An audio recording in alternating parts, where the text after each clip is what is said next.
¿Sabías que puedes interrumpir el embarazo de manera libre y voluntaria hasta la semana 24 de gestación, según la sentencia C-055 del 2022? Después de este tiempo, solo se podrá hacer cuando se presenten las causales definidas en la sentencia C-355 de 2006, como son abuso sexual, malformaciones congénitas no viables para la vida y si la vida de la mujer está en peligro. En la EPSI Anas Guayú se garantiza este servicio a través de la red de prestadores y se accede de manera efectiva a la realización de la interrupción de la gestación si es el deseo de la mujer. EPSI Anas Guayú, juntos gestionamos salud.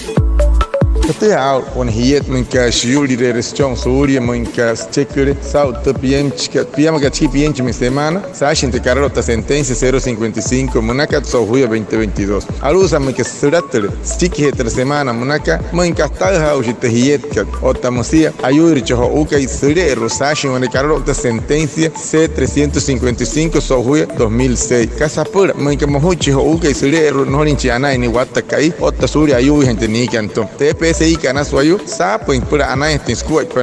pana hiyu kana ripono kana sulos pusho al terher desmahat kana suayu por siula chinchon y por rishia otas chekre te hiyet kachia